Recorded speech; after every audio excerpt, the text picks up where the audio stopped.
Good morning, USA, and welcome to another episode of the Bernie or Bust show with coffee, cranberry trail mix, and the great inflatable race. We're going to do that this morning. I'm not sure what I'm in for yet, but wish me luck. We're going to start today with Jimmy Dore on democracy shaming, and we're also going to end with the idea that doing the right thing is essential and flesh that out a little bit more. So here's on this clip of the Joe Rogan Experience. They are talking about Alyssa Milano, and she's talking about voting for the Green Party as a protest vote. And I'll let them go from there. She said hello back, and that was it. Did she know who you were? I don't think so.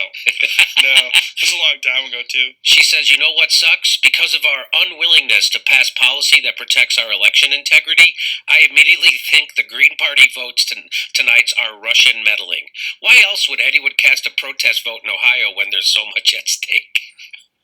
So much at stake. That's so delusional. Like, what is a protest vote? What's your vote worth? If everyone votes and they all vote green, is that a protest vote? Is it possible that the Green Party can win? Like, do you have no faith? So what they're doing is essentially just bowing down to a rigged system, saying the system's rigged, so just vote for side B, even though side A and B are funded by the same people. I know, but ideologically, side B is our side. That's what she's saying. So what they've gone past, so now the hashtag resistance have gone beyond voter shaming, and now what they're actually doing is democracy shaming. You don't get to participate in democracy. Exactly. And those people, so let me tell you something, when people say, oh, you know, the Greens take away vote, I would not have voted in the presidential election if I did not have the opportunity to vote for the Green Party. Right. So those votes, you don't own those votes. The way electoral politics works is that if you don't have enough votes to win, you have to go get them. Right. And you have to appeal to those votes. But they don't have an appeal to voters. The Democratic Party, they have nothing. And so what they have left is fear and voter shaming. And that's it. Now they're actually shaming democracy. But you would have...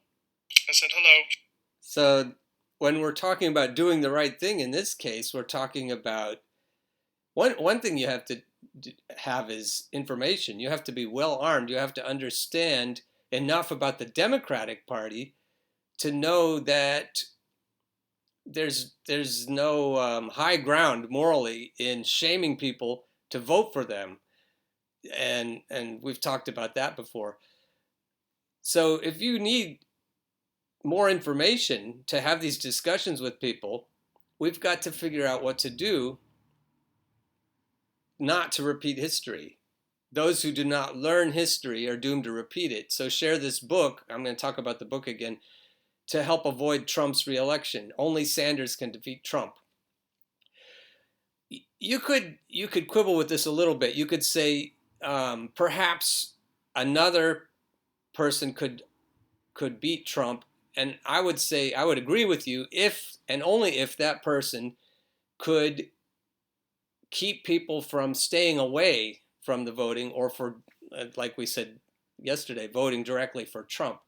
So if you're going to champion another progressive, you have to persuade all of the Bernie people that this progressive is not a neoliberal and not a sock puppet for corporations. And it's possible. So I would never rule out somebody else if it's not Bernie. It could be somebody else. It just has to be somebody else who is actually going to be working. And that leads me to the idea of substance versus the way you package yourself. Some people are saying the right things, but if they're owned by corporations, they'll do what Cory Booker did, and when push comes to shove, they'll side with the people who are paying for their candidacy. And so when we're talking about stealth progressives, we're talking about people who say the right things, but what really matters is not the packaging. What matters is their character and their willingness to stand up to very powerful people when push comes to shove. So if you need to know how to tell the difference, because it isn't always easy, it can be very confusing. I want to remind you about this Facebook page, Revolt Against Plutocracy rap sheet, you need information about what Sanders and Gabbard and other progressives are proposing, and so you can get that here. But what you really want to know is who not to vote for, as much as whom to vote for. Whom to vote? There we go. And so you'll find that here. So it's kind of a two front battle. You're battling Donald Trump, and you're battling conservatives, and you're battling wrong-headed ideas about who we want to defeat in terms of big money. But then you're defeating the stealthy ones who also have problems in substance, even if they're saying the right things. The other place to go if you want more information is the Revolt Against Plutocracy. Victor, Tiffany, and Patrick Walker started the Bernie or Bust movement in 2015 and wrote a book together, Bernie or Bust, Pioneers of Electoral Revolt. And so if you go to this page,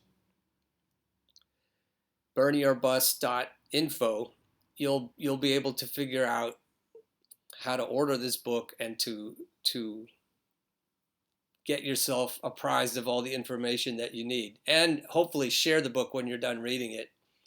Keep coming back. There are other books too, and I'm going to plug other books, but this one is just really useful when you're trying to have discussions, mutual searches for truth, not just arm wrestling contests with other voters, and try to explain that we don't want to repeat history. We should have our eyes open up front, that if we don't unite behind a progressive, if we splinter again, that it's even going to be more of a landslide for Donald Trump than it was. It wasn't a landslide. It was very close last time, but it won't be close this time unless you can get the left flank of the left flank to go with the moderates and the to be honest, the Democratic Party has some real right-wing people in it now who call themselves Democrats. We call them dinos, Democrat in name only. And as I pointed out in one of my Medium articles, there are also pinos, progressives in name only. And so a book like this is a way to help you, and watching the Bernie or Bust show, and going to the Revolt Against Plutocracy rap sheet. All those are ways that you can weed out the pinos and the dinos from the real McCoy. All right, so I hope this all settles. Again, I want to invite you to friend me on Facebook, have discussions on Facebook, make comments in the comments section below, subscribe to the Bernie or Bust show, give me encouragement or criticism or anything you'd like to say. Keep in touch.